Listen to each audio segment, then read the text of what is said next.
disse, eu faço esse tipo de artesanato que era um bordado parecendo um crochê, vagonite ou singeleza, que é como a gente chama aqui, e os dois lençóis estão lá na associação sem vender. Eu disse, eu vou orientar para as professoras de vocês divulgar nas redes sociais. Hoje, o mercado de trabalho tem grandes vendas nas redes sociais. A pandemia veio para alavancar isso. Então, eu disse para ela, nos talentos da EJA, a senhora vai ter sim seu produto divulgado. Que se a sua professora, se a senhora não souber, eu vou fazer, sua professora vai fazer, ao ponto que ela chegue a vender essas 2 coxas que ela fez de artesanato. Então, o nosso próximo projeto, a contextualização vai ser trabalho, vai ser feito na Semana do Trabalho, uma semana antes, para culminar no dia 30 de abril, porque primeiro é feriado, ou até depois. Nós vamos discutir isso essa semana. Então, as professoras, ontem eu já passei nas salas e já avisei que o nosso próximo projeto vai ser sobre o trabalho. Nosso projeto dessa semana, nossa aula dessa semana já está toda preparada. É sobre o descobrimento do Brasil. Elas fizeram já dessa mesma forma, mesmo eu de licença. Eu disse para elas que era uma forma até de passar o meu tempo na cirurgia. A minha cirurgia era na barriga, não era nos dedos. E que elas mandassem os planejamentos para eu fazer as interferências e as orientações. Então, essa semana é uma outra característica nossa. Os planos de aula foram elaborados em rede. Elas elaboram do primeiro ano um grupo, a outra elabora do segundo, a outra do terceiro. Essa foi a minha primeira ideia. Mas como no organizador, o assunto água, ele é dado no primeiro, no segundo, no terceiro, no quarto e no quinto ano. Então eu disse, depois nós mudamos a nossa rota. Eu disse, meninas, vamos fazer o seguinte, cada semana uma elabora um plano de acordo com a temática, que vai abarcar do segundo ao quinto ano. Não vamos fazer mais estagnado. Agora é vocês que vão dar o aprofundamento, que é o que chama de ensino de espiral. E o que é o ensino de espiral? Eu dou noções básicas de água no primeiro ano. Vou aprofundando no segundo, vou dando um nível de complexidade no terceiro, no quarto. Quando chega lá no nono ano, em química, por exemplo, eu vou estudar moléculas da água. Lá no ensino médio, continua também. Então, eu percebi que não havia necessidade dessas professoras elaborarem planos de aula estagnados por série. Elas englobaram que esse plano valia do primeiro ao quinto ano. Agora, quando ela for passar o dever para Pedro, que não sabe ler, ela vai fazer uma espécie de atividade propícia para aquele aluno. Quando ela for trabalhar com um aluno do quinto ano, ela já vai fazer uma seletiva de um outro conteúdo. Dá trabalho, Ana Cláudia? Dá trabalho. Mas, infelizmente, nós só conseguimos formar turma de EJA desse jeito. Ontem, em uma sala da zona urbana, eu encontrei um aluno do primeiro ano do ensino médio. Um aluno que tem mais de 60 anos. Eu disse, o senhor tem certeza que quer ficar aqui na sala de multisseriado? Ele disse, tenho, professora. Eu quero relembrar o que eu aprendi. O senhor não quer ir para o ensino médio? Ele disse, não, eu não quero.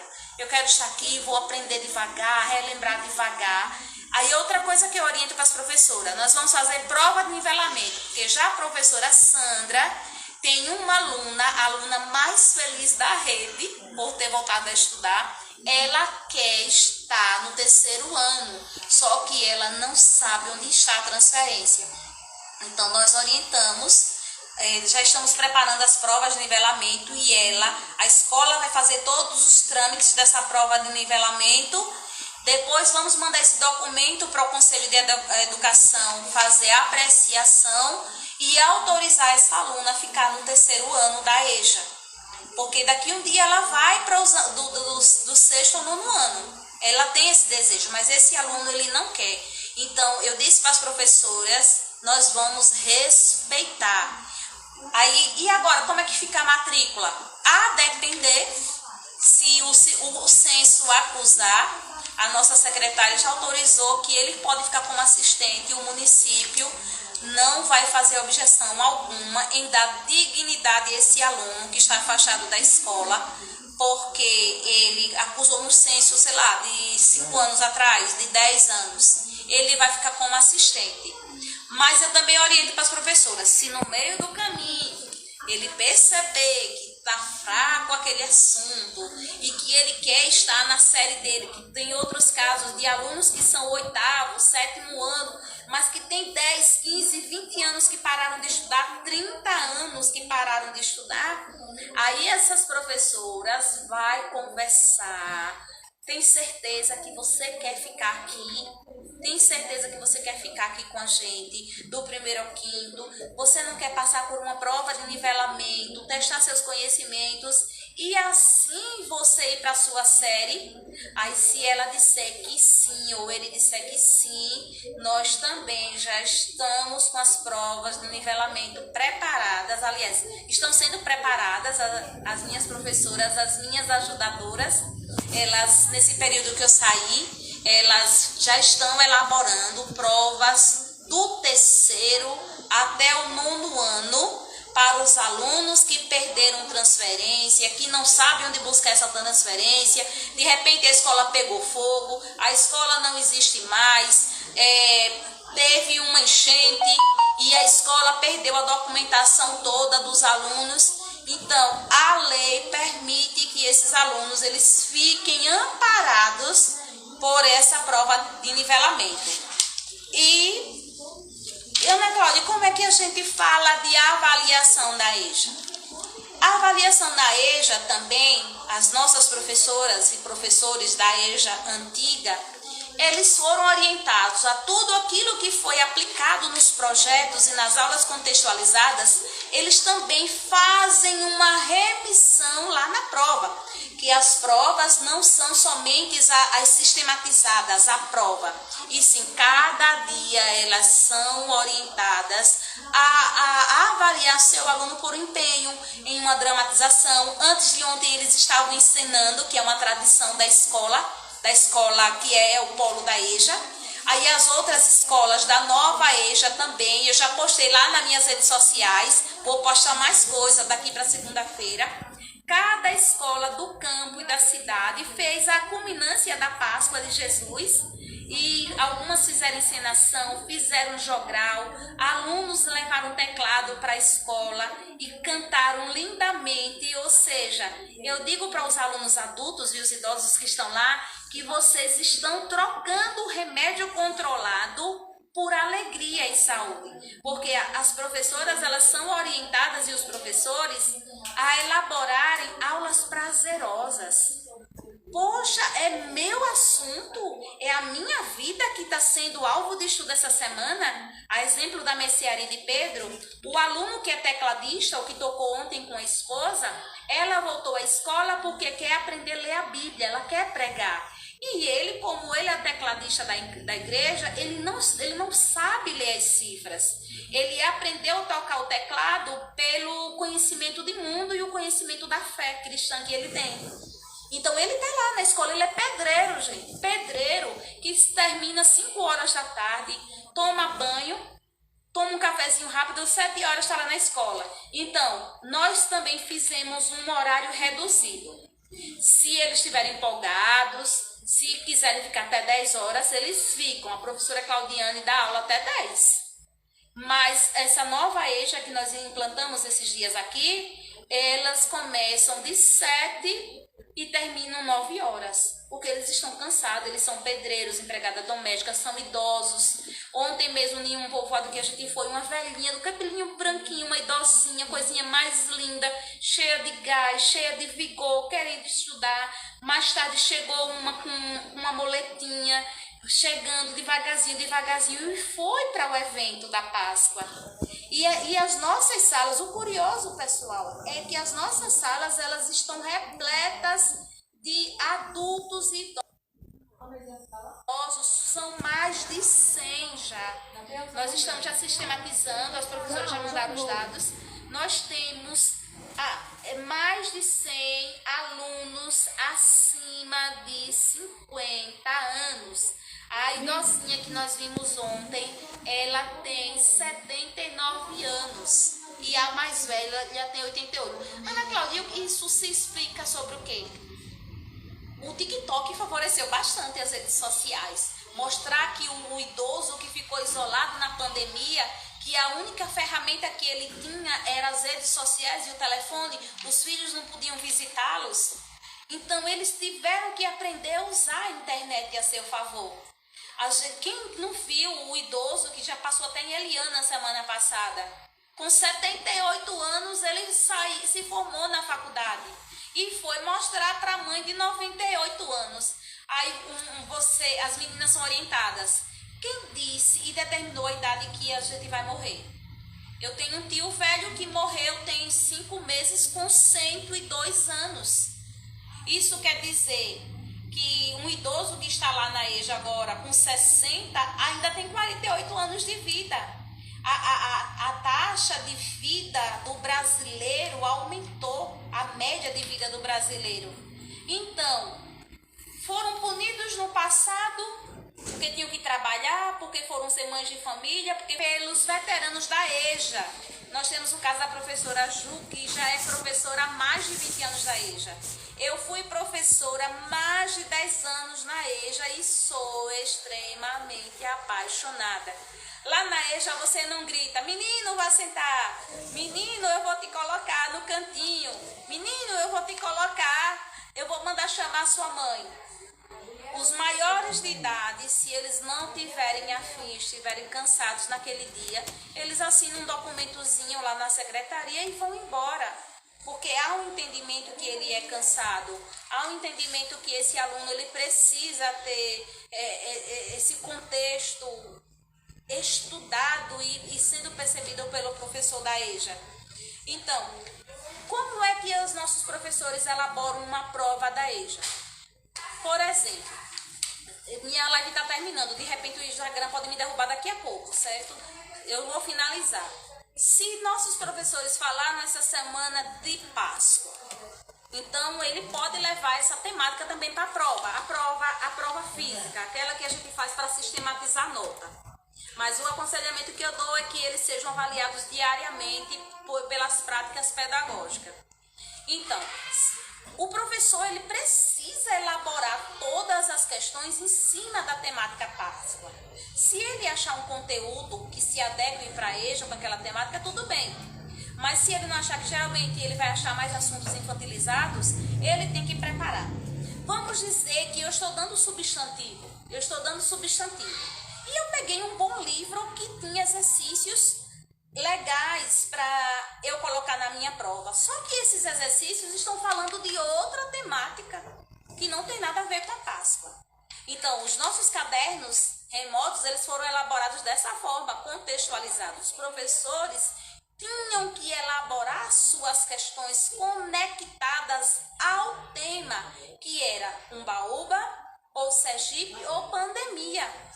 Deu trabalho, na época sim, as professoras elas reclamavam muito, na época que a gente estava preparando o nosso documento, aquele que eu mostrei para vocês, e estávamos preparando os cadernos, só que a missão delas era bem complexa, porque elas tinham que elaborar as questões de forma interdisciplinar e contextualizada. Ou seja, a gente pegava um assunto da história de Umbaúba e ali a gente tinha que ter percepção que aquele assunto ali da história de Umbaúba, eu poderia trabalhar a distância de Umbaúba para a estância, a distância de Umbaúba para Cristinápolis. Quando eu trabalhava a distância, eu estava trabalhando geografia e matemática. Quando eu estava trabalhando sobre o comércio da minha cidade, lá naquele texto, entrava questões empreendedoras. Aí o que? Já entra projeto de vida também.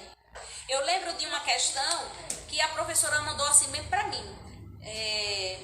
Fui à farmácia, comprei 2 dipironas a R$10 e 3 Doflex a R$20. Ok, nada de errado no problema.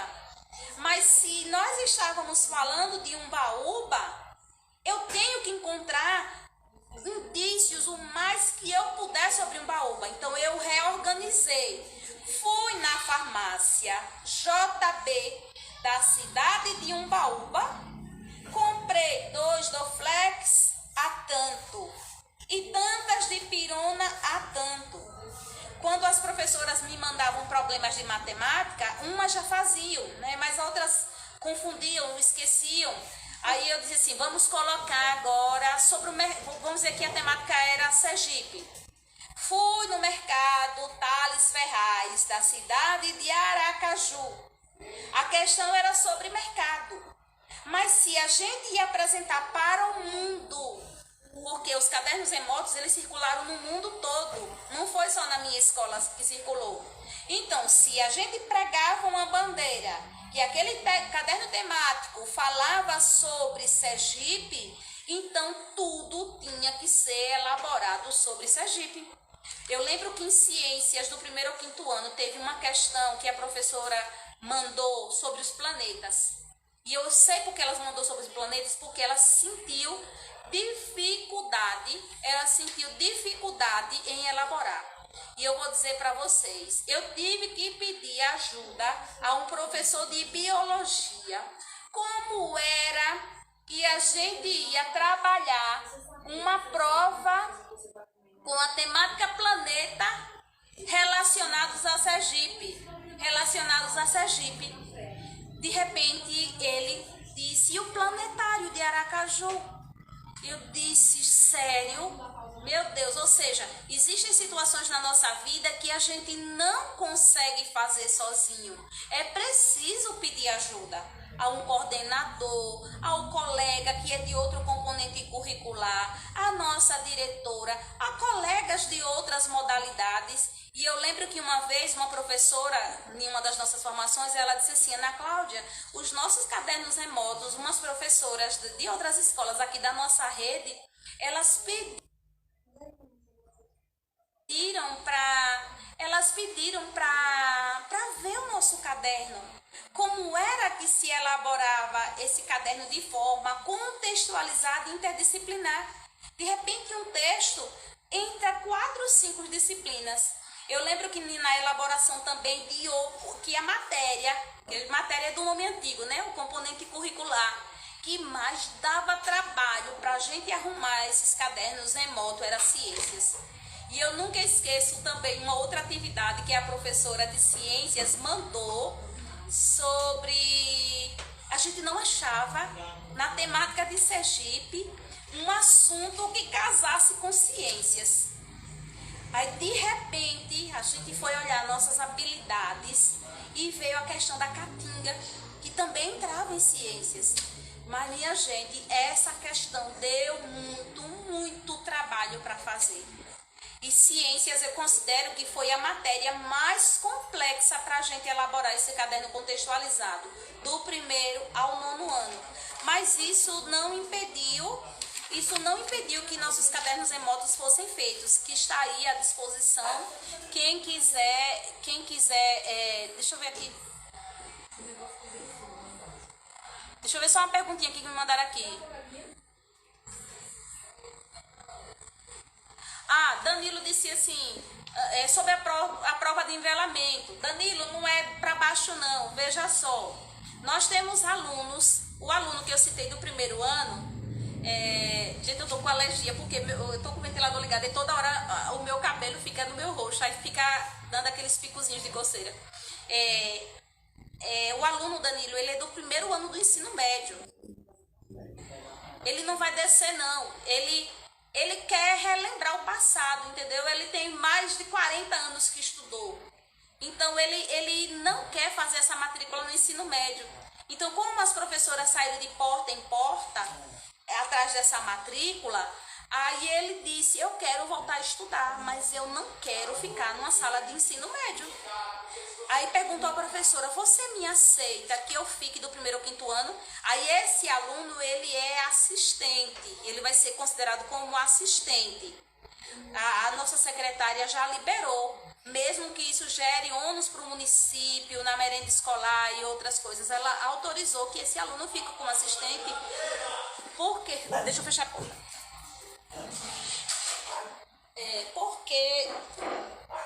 porque ele só quer sair de casa, ele só quer dar uma relembrada no que aprendeu, para ler a Bíblia, para fazer os cálculos melhor.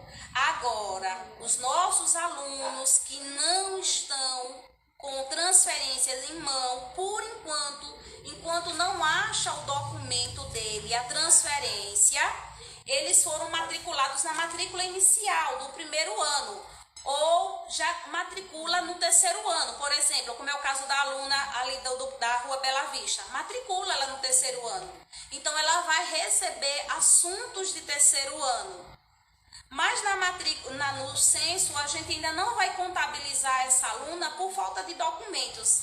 Enquanto isso, nós estamos tramitando já com essa prova de nivelamento para ela fazer do terceiro ano. Aí depois vamos mandar para o Conselho de Educação e assim permitir que essa aluna fique na matrícula do terceiro ano em diante. É nesse sentido, Danilo. Danilo é nosso coordenador lá de Rio Real. Eu confesso que eu aprendo muito com Danilo sobre leis, sobre parte pedagógica. Nos conhecemos em 2019, quando a gente foi apresentar um trabalho nosso lá de forma particular na Secretaria de Educação. Então, Danilo, é nesse sentido, não há uma regressão, não. Agora, se o aluno quer mesmo, eu não quero ficar na minha série, não. Aí a nossa secretária, ela disse que ela autoriza que esse aluno fique como assistente.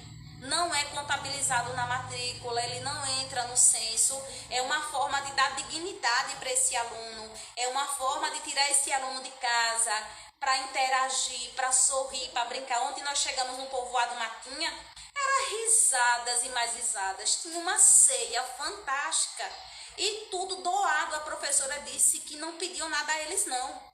Eles queriam fazer aquela ceia, eles levaram alimentos produzidos por eles, aí foi montada aquela linda ceia, tinha encenação e a gente vê que há felicidade no aluno idoso. Eu nunca esqueço quando eu fui na aula inaugural que nós fizemos nessa turma, quando uma aluna, sem perceber, ela disse: meu Deus, só o motivo de eu sair de casa todos os dias.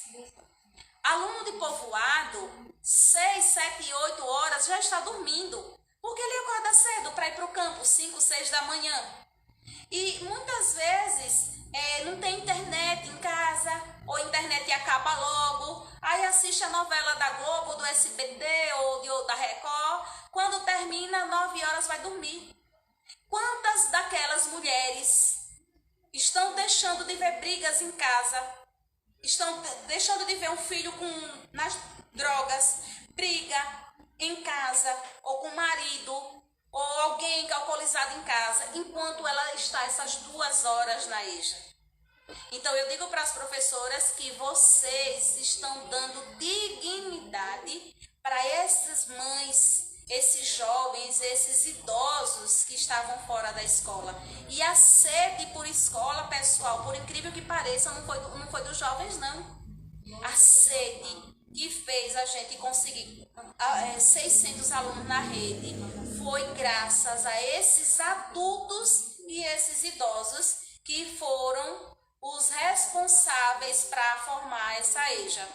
E por último, para finalizar, eu vou dar para vocês esse material. Esse material eu elaborei, mesmo aqui na cirurgia, foi uma forma de passar o meu tempo. Eu elaborei esse material com o meu amigo Gabriel Santos, que está aí. Gabriel é um aluno especial de 15 anos, que ama e é apaixonado pelo marketing digital. E eu aprendi tanto com o Gabriel essa semana, ou seja, eu tenho 45 anos e Gabriel tem 15.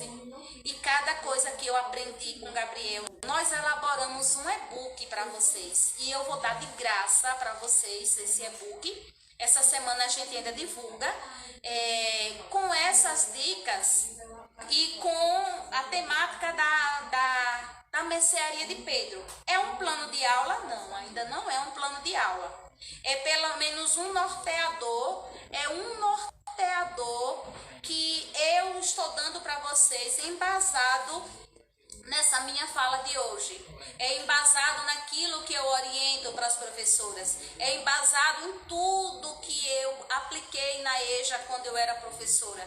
As minhas colegas de trabalho aqui que sabem que Jeane, a professora Ju, a professora Josi, o professor Antônio, e a professora Ná, nós éramos 5 ou 6 veteranos de EJA, que nós revolucionávamos a piloto da EJA, que foi essas ações desses professores dessa escola que nos fez ser convidados por alguns municípios de Sergipe para apresentar como é que a gente trabalha essa EJA, como é que a gente faz com que esses alunos fiquem na escola, quais atrativos, quais são as metodologias que esses professores aplicam. Nosso próximo convite agora é para ir para a cidade de Arauá. E nossos professores, eles disseram que eles querem ir. Ou seja, eu e a Secretaria de Educação BERE que vamos para os municípios. Nós temos um material com as práticas exitosas da EJA da cidade de Umbaúba. Aí a secretária vai, apresenta, não cobra nada por isso, só nos honra em saber que as nossas práticas, elas são inspiração para outros municípios. Então, se até vocês quiserem, quem for de outro estado que estiver aqui, de outro município, se vocês quiserem que a gente faça por meio de live, a gente faz. Se vocês quiserem convidar a nossa Secretaria de Educação, a nossa secretária, ela busca um espaçozinho na agenda dela e ela vai. Só que agora os nossos professores, eles querem ir. Eles querem esse intercâmbio, de conversar com outros professores da EJA que têm as mesmas dores, que têm os mesmos problemas e as mesmas dificuldades e falta de material pedagógico e de formação suficiente para preparar essa aula. E por último, desse material que eu elaborei para vocês, que a gente vai mandar para vocês em forma de e-book, é sobre as referências. Livro que te quero livro. Se eu não tenho livro, eu faço o meu livro, eu faço a minha história, eu faço a minha aula. E é assim que as nossas aulas foram elaboradas essa semana. Essa semana elas vão falar do descobrimento do Brasil, vão reviver sim, porque muitos alunos da EJA não sabem, segundo a história, que o Brasil foi descoberto por Portugal. Aquela cultura religiosa que foi instituída no Brasil pelos jesuítas, os índios que andavam nus e porque agora eles andam vestidos, a cultura europeia que foi embutida aqui no Brasil. Então o plano de aula dessa semana já está todo preparado, que dá para dar uma combinada ainda com Tiradentes, dá para elas fazerem um eixozinho com Tiradentes, que foi um ícone na nossa história do Brasil. E também no dia 19 dá para elas darem uma relançada especial no dia do índio. No regular, com as crianças, eles saem, apesar que é muito criticado, né, que índio não é só cocá, não é só máscara, mas ainda é uma prática das nossas escolas de educação infantil que eu não tenho nada contra, entendeu? Eu acho bonito, eu acho interessante quando são feitos esses objetos que vão lembrar, sim, a nossa cultura brasileira. Mas aí essas professoras também, no dia 19, elas podem falar de como foi incutida a religião católica aos índios e se houve aceitação. Como foi a carta de Pero Vaz de Caminha, que incriminava a cultura dos índios que andavam nus. Então essa semana elas precisam dar um conteúdo profundo? Não necessariamente. Elas podem falar teoricamente e depois passam uma atividade prática e de repente elas podem fazer essa semana, as minhas professoras que estão aqui, vocês podem fazer uma encenação sobre danças indígenas, vocês podem fazer uma dramatização, um momento que relembre a morte e os feitos de Tiradentes. Vocês podem fazer uma simulação da chegada de Cabral ali em Porto Seguro. Enfim, cada uma das minhas professoras, das nossas professoras da EJA que estão aqui essa semana, o nosso contexto é esse. Então, livros nós não temos específicos para EJA, a não ser os defasados. Então, elas correm em busca desse material nos próprios livros do ensino regular, fazendo as adaptações. Elas vão para sites na internet que estão lá. E a outra referência, que eu até coloquei no material, isso aqui é o esboço lá do e-book que vocês vão receber, ele está em preto e branco, que eu fui corrigir essa semana, fui ler, e a nossa referência maior é o próprio aluno. O aluno é o ponto de partida, para que esse conteúdo seja aplicado na sala de aula. O ouvir, a escuta, as perguntas iniciais que devem ser feitas para que você conheça o seu aluno, que em outras palavras é o que a gente chama de diagnóstica. E eu costumo dizer que a cada assunto, a cada semana, a cada dia, o professor também está fazendo uma prova diagnóstica do seu aluno. Não necessariamente é no dia inicial, porque o aluno dá de informações. Nós temos um projeto muito lindo que foi feito ano passado pela professora Ju. Eu quero ser ouvido. A professora Ju é uma professora que